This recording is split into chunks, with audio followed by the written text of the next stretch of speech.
Okay, so I'm going to show you why having the right type of knot or bow is so important, and it applies both to the bunny ears here at the waistline, and it also applies to these at the bottom when you're tying off that permanent knot right there. So let me try and zoom you in a little bit.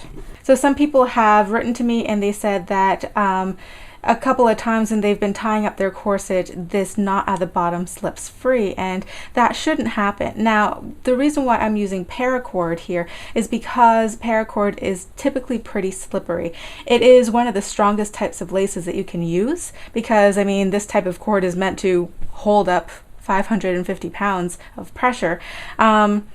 But it can be fairly slippery. Now you can buy something a little bit more grippy like these plain cotton laces, and because there's more friction between it, it will stay, the knot will stay in regardless of which way you're going to tie it. But in something like this, you do have to be a little bit more careful. So some people, they just put the ends together and then they wrap both of the ends around themselves to make a knot like this. And I mean, that's fine, you know, in some situations it will stay in like that as long as you have enough end left right here. But what I find with this type of knot is that it's kind of bulky and it doesn't feel nice against my tailbone. So I find that a little bit uncomfortable to do. So you can see here that I've wrapped one side in masking tape and the other side I've left unwrapped so that you can distinguish between the two of them. So when some people are doing a knot at the bottom, sometimes they say they put left over right and then they do left over right again. Because it's just easier to remember that same sequence or repeat the same sequence over again. But you can see that is not a very tight knot and it kind of wants to come loose, and you can see when I pull on it, it just wants to slip out. So let me do that again. This is not a proper knot, and you can see that even if I try to pull it tight like that, if I put pressure on it or tension on it, that end is starting to pull through. So sometimes that knot can stay in depending on the type of laces you use, like with the cotton laces. It depends on how much friction is within it. But if you want to use a proper knot that you know is not going to slip out at an inopportune time, then this is what you do. Instead of doing left over right and then left over right again, what you want to do is do left over right and then right over left. So you don't repeat the same sequence. You do one the comfortable way and then another one the uncomfortable way if you're very dominant-handed. Or as I like to remember it, you basically just have one side do all the work and the other one just kind of sits there and doesn't put any effort into it. It's kind of like most of your high school relationships. So in this situation, I'm going to make the one with the masking tape do all the work. So I put left over right, and then I wrap it around, and then now it's on the right side, so I do right over left and wrap it around. And you see how that one is kind of like not really involved, except this one is just running circles around it. Basically, that is how you do a proper square knot. And no matter how hard you pull on this, it's not going to come free. So now I've zoomed out a little bit and I'm going to basically apply the same technique except with the bunny ears and the bow in the back here. So I'm going to put left over right and pull it through. So that's your first sort of half knot. And now I'm going to do left over right again and pull it through to show you an example of what not to do. And you can see here that, I mean, when I pull on it, like even right now, it doesn't really want to stay all that tight. And if I do that sequence one more time, left over right, you can see that the bow is rotating more and more until it like practically sits vertically.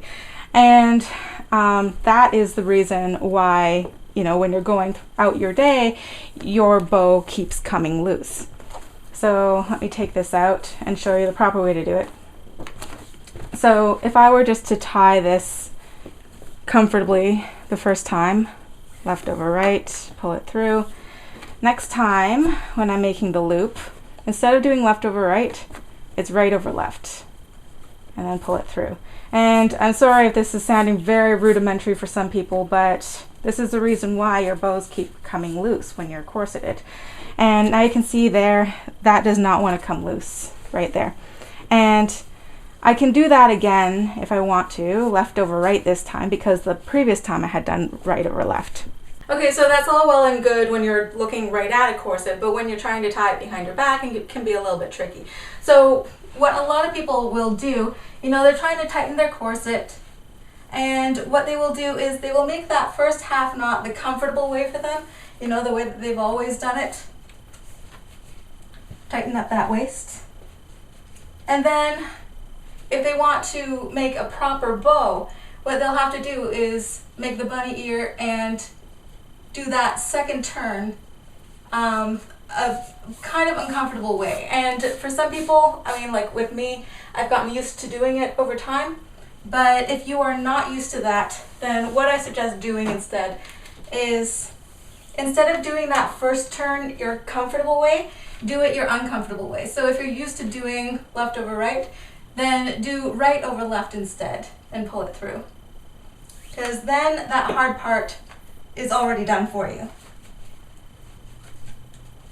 And then when you go to do that second turn with your bunny loop, your bunny ear, then it'll be pretty much automatic and smooth sailing from there. So hopefully that was a little bit more clear for those of you who couldn't seem to get your corset to stay tight all day and you kept having your bows slip out. I know that a lot of people, they've just kind of resorted to tying a knot in the back because they've had so many problems with their bows slipping out, and once again, I never recommend tying a full double knot in the back, because if you ever sort of panic and you feel that you need to get out of the corset quickly, you're going to have a lot of trouble trying to pick out that knot in the back, unless you carry some scissors with you and you just feel like cutting your laces. Left over right and then right over left, and lots of practice. Let me know if that was a little bit more clear, or if you guys need a different way of explaining it. I'm trying to do the best I can to cover those super beginner questions. And for those of you who had already known this, then awesome, but please don't laugh at those people who, were never really taught to tie their shoes properly, and because, everybody's a beginner at some point.